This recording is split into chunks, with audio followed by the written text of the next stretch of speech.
Friends, ఈ వీడియోలో మనం డూ గురించి తెలుసుకోబోతున్నాం. డూ అంటే దాని అర్థం చెయ్యు అని. డూ అన్నా డస్ అన్నా దాని అర్థం చెయ్యు అనేటటువంటి మీనింగ్ లో వస్తుంది. రెగ్యులర్ అలానే హ్యాబిట్యువల్ యాక్షన్స్, క్రమం తప్పకుండా చేసేటటువంటి పనులు కానివ్వండి, లేదంటే అలవాటుగా చేసేటటువంటి పనులు కానివ్వండి, ఆ వాక్యాలను మనం తెలియజేయడానికి ఇంగ్లీష్ లో మనం డూ కానీ డస్ కానీ వాడుతూ ఉంటాం. సహజంగా డూ ఎప్పుడు వాడుతుంటాము అని అంటే సబ్జెక్ట్ ప్లూరల్ గా ఉన్నప్పుడు డూని వాడటం అనేటటువంటిది జరుగుతుంది. వి, యు, దే, అలానే ఐతో కూడా మనం డూని వాడుతూ ఉంటాము. అలానే సబ్జెక్టు సింగులర్ గా ఉన్నప్పుడు he, she, it, Raju, Ramu, names ఏవైనా కావచ్చు. సబ్జెక్టు సింగులర్ గా ఉన్నప్పుడు అటువంటి సెంటెన్సెస్ లో మనం డస్ ని వాడుతూ ఉంటాము. ఇటువంటి హ్యాబిట్యువల్ అలానే రెగ్యులర్ యాక్షన్స్ ని తెలియజేయడానికి మనం కొన్ని ఎగ్జాంపుల్స్ చూసినట్లయితే దీని గురించి మనకు ఒక క్లారిటీ అనేటటువంటిది వస్తుంది. డూ, డస్ ని సెంటెన్సెస్ లో వాడటంతో పాటు మనం వీటిని వాడుతూ క్వశ్చనింగ్ ఎలా చేయాలి, వాట్ కానీ వేర్ కానివ్వండి, హౌ కానివ్వండి, హౌ లాంగ్, హౌ ఫార్, ఇటువంటి క్వశ్చనింగ్ వర్డ్స్ ఏవైతే ఉన్నాయో అవన్నీ కూడా మీకు ఐడియా ఉన్నాయి. అటువంటి క్వశ్చనింగ్ వర్డ్స్ ని వాడుతూ క్వశ్చన్స్ ని ఎలా ఫామ్ చేయాలి అనేటటువంటిది కూడా ఈ వీడియోలో మనం తెలుసుకోబోతున్నాం. రైట్, కొన్ని సెంటెన్సెస్ చూద్దాం. మనకు already positive, interrogative, negative statement, negative interrogative statements ఎలా ఉంటాయో మనకు తెలుసు. మన గతంలో బీ ఫార్మ్స్ ని వాడుతూ వాటిని మనం క్రియేట్ చేయడం అనేది జరిగింది. ఇప్పుడు మనం డోని, డస్ ని ఎగ్జాంపుల్స్ గా తీసుకుంటూ సెంటెన్సెస్ ని ఫామ్ చేసి వాటిని క్వశ్చన్స్ కింద మనం మార్చడం అనేటటువంటిది ఈ వీడియోలో తెలుసుకోబోతున్నాం. For example, I go to college, నేను కాలేజ్ కి వెళతాను. ఇది రెగ్యులర్ గా జరిగేటటువంటిది, గుర్తుపెట్టుకోండి. ఐ గో టు కాలేజ్ అంటే భవిష్యత్తులో వెళ్తుంది అనేటటువంటి అర్థం కాదు. ఐ గో టు కాలేజ్, నేను కాలేజ్ కి వెళతాను, ఇది రెగ్యులర్ గా జరిగేటటువంటిది. ఐ ఈట్ ఫుడ్, నేను ఆహారం తీసుకుంటాను, ఇది కూడా రెగ్యులర్ గా జరిగేటటువంటిది. ఐ టీచ్ ఇంగ్లీష్, నేను ఇంగ్లీష్ బోధిస్తాను, ఇది రెగ్యులర్ గా జరిగేటటువంటిది. ఐ గో టు కాలేజ్, దీన్ని మనం ఒక పాజిటివ్ స్టేట్మెంట్ ఇంట్రాగేటివ్ స్టేట్మెంట్ గా మార్చాలి అని అంటే ఈ ఐ గో టు కాలేజ్ ఏదైతే ఉందో అది యాజ్ ఇట్ ఈజ్ గా అలానే ఉంచేసి దాని ముందు డూ పెడితే సరిపోతుంది. Do I go to college, నేను కాలేజ్ కి వెళతానా అని అర్థం వస్తుంది. మరి ఎలా వచ్చింది? ఇక్కడ డూ అనేటటువంటిది లేదు. గతంలో యామ్, ఈజ్, ఆర్ ఉన్నప్పుడు వాటిని పాజిటివ్ స్టేట్మెంట్ నుంచి ఇంట్రాగేటివ్ స్టేట్మెంట్ గా మార్చేటప్పుడు ఇక్కడ ఉన్నటువంటి యామ్, ఈజ్, ఆర్ ఏవైతే ఉన్నాయో వాటిని సబ్జెక్ట్ ముందుకు తీసుకొచ్చాం. మరి ఇక్కడ డూ అనేటటువంటిది లేదు కదా సార్, మరి ఇది సబ్జెక్ట్ ముందుకు ఎలా తీసుకొచ్చారు అనేటటువంటిది ఒక క్వశ్చన్ మీలో ఉండి ఉండొచ్చు. దానికి క్లారిటీ ఇస్తాను చూడండి. ఐ గో టు కాలేజ్, నేను కాలేజ్కి వెళ్తాను. ఇక్కడ మనకు వెర్బ్ ఏంటి? గో. ఇది మనకు బాగా తెలుసు. ప్రతి వెర్బ్ లో కూడా అంటే ప్రతి బేస్ ఫామ్ లో కూడా ఖచ్చితంగా ఇంటర్నల్ గా డూ అనేటటువంటి మీనింగ్ ఉంటుంది. గో అంటే దాని అర్థం ఇంటర్నల్ గా డూ కూడా ఉంటుంది అనేటటువంటి గుర్తుపెట్టుకోండి, సరిపోతుంది. కాబట్టి ఈ గోలో ఉన్నటువంటి డూ ఏదైతే ఉందో దాన్ని మనం సబ్జెక్ట్ ముందుకు తీసుకొస్తామని దాని అర్థం. Clear? Right. Do I go to college, నేను కాలేజ్ కి వెళతానా అంటే ఇది రెగ్యులర్ గా జరుగుతున్నది అనే విషయం గుర్తుపెట్టుకోండి. రైట్. దీన్ని మనం నెగటివ్ స్టేట్మెంట్ చేయాలి అని అంటే మనకు బాగా తెలుసు. ఈ డూ పక్కన నాట్ పెడితే సరిపోతుంది. I do not go to college అనొచ్చు, లేదా I don't go to college అనొచ్చు. నేను కాలేజ్కి వెళ్ళను. నెక్స్ట్, దీన్ని మనం నెగిటివ్ ఇంట్రోగేటివ్ స్టేట్మెంట్ చేయాలి అని అంటే మనకు బాగా తెలుసు. ఏదైతే డోంట్ ఉందో దాన్ని మనం సబ్జెక్ట్ ముందు తీసుకొస్తాం. Don't I go to college, నేను కాలేజ్కి వెళ్ళనా. అలానే దీన్ని మరొకలా కూడా రాసుకోవచ్చు, do I not go to college అని కూడా. గుర్తుపెట్టుకోండి, ఈ రెండింటి మీనింగ్ ఒకటి. ఇక్కడ గోలో ఉన్నటువంటి డూను ముందుకు తీసుకొచ్చేసి ఇంట్రాగేటివ్ స్టేట్మెంట్ చేస్తాం. నెగిటివ్ స్టేట్మెంట్ కి డూ పక్కన నాట్ పెట్టాము. అలానే దీన్ని మనం నెగిటివ్ ఇంట్రాగేటివ్ స్టేట్మెంట్ చేసేటప్పుడు ఈ డోను ముందుకు తీసుకొస్తాం, లేదా డూ నాట్ మధ్యలో ఐని తీసుకొస్తే సరిపోతుంది. ఇది వీటికి సంబంధించి డూ ఎలా వాడాలి అనేటటువంటిది ఇక్కడ చెప్పాను మీకు నేను. రైట్. ఇప్పుడు డస్ అనేటటువంటిది తీసుకుంటూ కూడా ఒక ఎగ్జాంపుల్ గా చెప్పాను మీకు నేను. ఇక్కడ ఇది అయిపోయింది. వీటి ప్లేస్ లో వి, యు, దే, మీరు రకరకాల సబ్జెక్ట్స్ ని ప్లూరల్ గా ఉండేటటువంటివి వాడుకుంటూ మరికొన్ని సెంటెన్సెస్ ని ఫామ్ చేసేటటువంటి ప్రయత్నం చేయండి. రైట్. ఇప్పుడు డస్ గురించి చూద్దాం. He drinks tea. ఈ సెంటెన్స్ ఫార్మేషన్ అనేది సింపుల్ ప్రెజెంట్ లో ఉన్నటువంటిది అనేది గుర్తుపెట్టుకోండి. ఇంకా నేను మీకు టెన్సెస్ చెప్పలేదు. ఇక్కడ మీ ఫోకస్ అంతా కూడా డూ, డస్ మీద మాత్రమే పెట్టండి.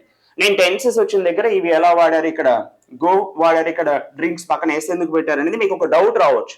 కానీ ఇక్కడ మనం సబ్జెక్ట్ సింగులర్ గా ఉన్నప్పుడు ఖచ్చితంగా వాటి పక్కన ఏదైనా బేస్ ఫామ్ పెట్టినప్పుడు వాటితో పాటు ఎస్ అనేటటువంటిది యాడ్ అవుతుందని గుర్తుపెట్టుకోండి. అంతవరకే ఈ కాన్సెప్ట్ మీరు గుర్తుపెట్టుకోండి. ఎందుకంటే మన ఫోకస్ అంతా కూడా డూ, డస్ మీద మాత్రమే ఉండాలి. ఇక్కడ నేను ఇంకా మీకు టెన్సెస్ మీదకి వెళ్ళలేదు, అక్కడ మీకు క్లారిటీ ఇస్తాను. ప్రెసెంట్ సబ్జెక్ట్ సింగులర్ గా ఉన్నప్పుడు వెర్బ్ పక్కన ఎస్ వస్తుంది అనేటువంటిది గుర్తుపెట్టుకోండి. ఈఎస్ కూడా వస్తుంది కొన్ని వెర్బ్ ఫార్మ్స్ కి, అవి తర్వాత చూడొచ్చు. ఇక్కడ ఈ కాన్సెప్ట్ లో నేను డ్రింక్ తీసుకున్నాను కాబట్టి దీని పక్కన ఎస్ మాత్రమే పెట్టాను. హీ డ్రింక్స్ టీ, అతను టీ త్రాగుతాడు. ఈ డ్రింక్స్ అనేటటువంటి దాంట్లో రెండు పదాలు ఉన్నాయి. డ్రింక్స్ అనే దాంట్లో రెండు పదాలు ఉన్నాయి, డ్రింక్ ప్లస్ డస్. ఇవి రెండు కలిపితే డ్రింక్స్ అనేటటువంటి పదం వస్తుంది, గుర్తుపెట్టుకోండి. డ్రింక్స్ లో రెండు పదాలు ఉన్నాయి, డ్రింక్ ప్లస్ డస్ అని గుర్తుపెట్టుకోండి. ఇవి రెండు కలిపితేనే డ్రింక్స్ అనేటటువంటి పదం ఫామ్ అవుతుంది. రైట్, ఇది ఒక పాజిటివ్ స్టేట్మెంట్. దీన్ని మనం ఇంట్రోగేటివ్ స్టేట్మెంట్ చేయాలంటే ఏం చేయాలి? ఈ డ్రింక్స్ లో ఉన్నటువంటి డస్ ఏదైతే ఉందో దాన్ని సబ్జెక్ట్ ముందుకు తీసుకురావాలి. డస్ హీ డ్రింక్ టీ, అతను టీ త్రాగుతాడా? హీ డ్రింక్స్ టీ అంటే అతను టీ త్రాగుతాడు.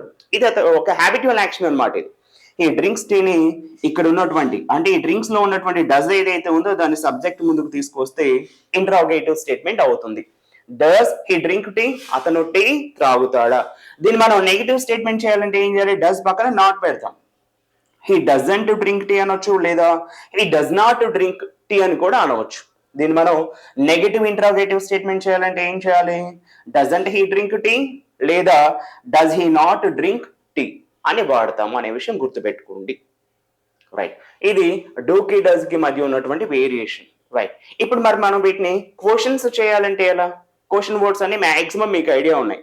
మరి వీటిని క్వశ్చన్స్ చేయాలంటే ఏం చేయాలి? గుర్తుపెట్టుకోండి. ఇక్కడ మనం ఇంట్రాగేటివ్ స్టేట్మెంట్ ఏదైతే ఉందో ఈ ఇంట్రాగేటివ్ స్టేట్మెంట్ మధ్యలో మనం what, when, where, how, how long, how far అటువంటివి ఏవైతే ఉన్నాయో వాటిని మనం ఇక్కడ యాడ్ చేయాల్సి ఉంటుంది. For example, do I go to college, నేను కాలేజ్కి వెళతానా?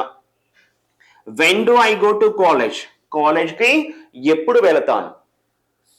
How do I go to college, కాలేజ్కి ఎలా వెళ్తాను? వై పెట్టామనుకోండి, why do I go to college, కాలేజ్కి ఎందుకు వెళతాను? అంటే మనం ఇక్కడ సిచ్యువేషన్ బేస్ చేసుకోవాలి. అంటే సెంటెన్స్ ఏదైతే ఫామ్ లో ఉందో వాటిని బేస్ చేసుకుని ఇక్కడ మనం క్వశ్చన్ వర్డ్స్ ని యాడ్ చేసుకోవాల్సి ఉంటుంది. అంతేగాని ఇక్కడ హూ పెట్టకూడదుగా, who do I go to college అనేటటువంటి పదం వాడకూడదు కదా.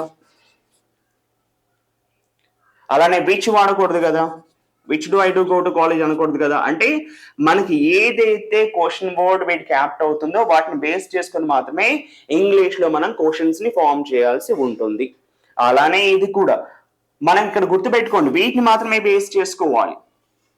ఇంట్రాగేటివ్ స్టేట్మెంట్స్ ఏవైతే ఉన్నాయో, నెగిటివ్ ఇంట్రాగేటివ్ స్టేట్మెంట్స్ ఏవైతే ఉన్నాయో వీటిని మాత్రమే మనం క్వశ్చన్స్ గా ఫామ్ చేయగలం. అంతేగాని పాజిటివ్ స్టేట్మెంట్ ని, నెగిటివ్ స్టేట్మెంట్ ని మనం క్వశ్చన్స్ గా ఫామ్ చేయలేము అనేటటువంటిది గుర్తుపెట్టుకోండి. అలానే ఇక్కడ చూడండి, does he drink tea, how does he drink tea, ఎలా తాగుతాడు? When does he drink tea, ఎప్పుడు తాగుతాడు? Why does he drink tea, ఎందుకు త్రాగుతాడు? Where does he drink tea, ఎక్కడ త్రాగుతాడు అనేటటువంటి అర్థాలు వస్తాయి అన్నమాట. వీటిని బేస్ చేసుకుని పక్కన మీకు ఒక టేబుల్ ఇచ్చాను. ఈ టేబుల్ చూసినట్లయితే ఇంకొంచెం క్లారిటీ వస్తుంది. మీ ఫోకస్ అంతా కూడా ఇక్కడ ఉన్నటువంటి ఈ టేబుల్ ఏదైతే ఉందో ప్రస్తుతం దీని మీద ఫోకస్ చేయండి. మీకు వీటి మీద క్లియర్ గా ఐడియా అనేటటువంటిది వస్తుంది. ఇక్కడ ఒకసారి గమనించండి, క్వశ్చనింగ్ వర్డ్స్ మనకు చాలా ఉన్నాయి. What, when, where, why, which, whose, whom, how, ఇవన్నీ కూడా క్వశ్చన్ వర్డ్స్. ఇంకా వీటితో పాటు మనకు చాలా ఉన్నాయి.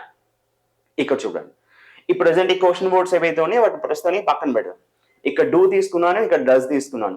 సబ్జెక్ట్ మనకి ఐని మినహాయిస్తే సబ్జెక్ట్ ప్లూరల్ గా ఉన్నప్పుడు ఇక్కడ డూని తీసుకోవాల్సి ఉంటుంది. సబ్జెక్ట్ సింగులర్ గా ఉన్నప్పుడు హీ, షీ, ఇట్, వాజ్, ఇలా సబ్జెక్ట్ సింగులర్ గా ఉన్నప్పుడు ఇక్కడ డస్ ని తీసుకోవడం అనేటటువంటిది జరుగుతుంది. ఇక్కడ మీకు బేస్ ఫార్మ్స్ కొన్ని తీసుకున్నాను, eat, play, teach, Singh, cook, వీటిని తీసుకోవడం జరిగింది.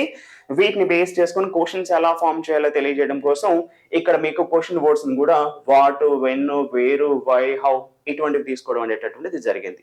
ఇక్కడ ఈ క్వశ్చన్ వర్డ్స్ ప్రస్తుతానికి పక్కన పెడదాం. డూ ఐ ఈట్, నేను తింటానా? డూ ఐ ప్లే, నేను ఆడతానా? డూ ఐ టీచ్, నేను బోధిస్తానా? డూ ఐ సింగ్, నేను పాడతానా? డూ ఐ కుక్, నేను వండుతానా? అలానే డూ వి తీసుకున్నాం అనుకోండి, డూ వి ఈట్, మేము తింటామా? డూ వి ప్లే, మేము ఆడతామా? డూ వి టీచ్, మేము బోధిస్తామా? డూ వి సింగ్, మేము పాడుతామా? డూ వి కుక్, మేము వండుతామా? ఇక్కడ మనం సబ్జెక్ట్స్ ని మార్చుకుంటూ మన బేస్ ఫార్మ్స్ ని మార్చుకున్నట్లయితే రకరకాల సెంటెన్సెస్, రకరకాల ఇంట్రాగేటివ్ స్టేట్మెంట్స్ అనేవి మనకు ఫామ్ అవుతాయి. అలానే ఇక్కడ డస్ ఉంది. డస్ హీ ఈట్ అతను తింటాడా, డస్ హీ ప్లే అతను ఆడతాడా, డస్ హీ టీచ్ అతను బోధిస్తాడా, డస్ హీ సింగ్ అతను పాడతాడా, డస్ హీ కుక్ అతను వండుతాడా. అలానే డస్ ను వాడుతూ ఇక్కడ సబ్జెక్ట్స్ ని మార్చుకుంటూ మనం బేస్ ఫార్మ్స్ ని మార్చుకున్నట్లయితే ఈ బేస్ ఫామ్ లో వచ్చేటటువంటి అర్థాలను బేస్ చేసుకుని మనం రకరకాల స్టేట్మెంట్స్, రకరకాల ఇంట్రాగేటివ్ స్టేట్మెంట్స్ అనేవి మనం ప్రిపేర్ చేసుకోవచ్చు. ఇక్కడ మన ఫోకస్ అంతా కూడా ఇక్కడ ఈ కాన్సెప్ట్ లో మనం క్వశ్చన్స్ ని ఎలా ఫామ్ చేయాలి అనేటటువంటిది. కాబట్టి వీటి మీద ఫోకస్ చేయండి. ఫర్ ఎగ్జాంపుల్ ఇక్కడ డూ పక్కన వాట్ పెట్టాం.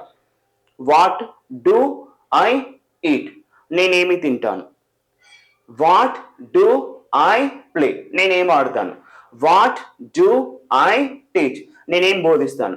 వాట్ డూ ఐ సింగ్, నేనేమి పాడుతాను. వాట్ డూ ఐ కుక్, నేను ఏమి వండుతాను అనేటటువంటి అర్థాల్లో వస్తాయి. అలానే ఇక్కడ ఇంకొన్ని ఉన్నాయి చూసుకోండి. ఇక్కడ వెన్ డూ ఐ ఈట్, నేను ఎప్పుడు తింటాను. వేర్ డూ ఐ ఈట్, నేను ఎక్కడ తింటాను. వై డూ ఐ ఈట్, నేను ఎందుకు తింటాను.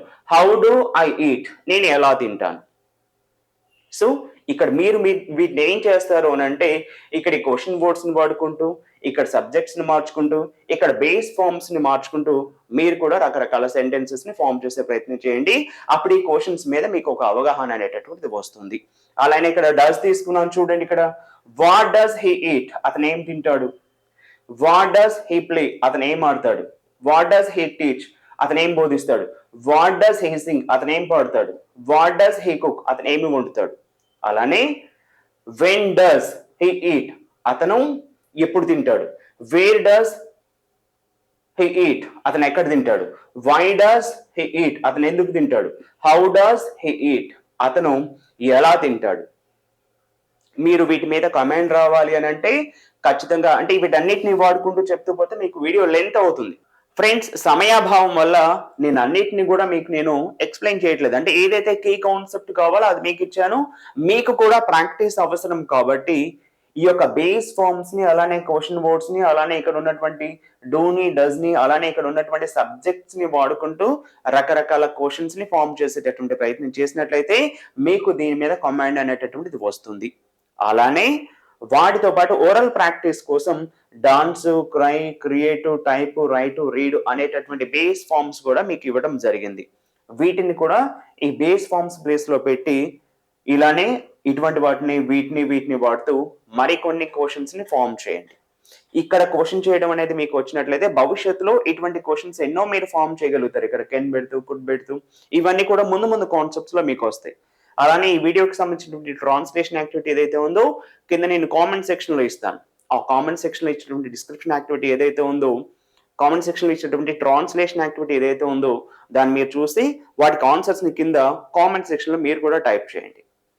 ఈ వీడియో మీకు నచ్చినట్లయితే ఖచ్చితంగా లైక్ చేయండి. అలానే ఫర్దర్ ఫ్యూచర్ లో నేను అప్లోడ్ చేయబడేటువంటి వీడియోస్ కోసం, అంటే ఈ కోర్సులో మిగిలినటువంటి వీడియోస్ చూడటం కోసం ఈ ఛానల్ కి ఖచ్చితంగా సబ్స్క్రైబ్ చేయండి. Thank you.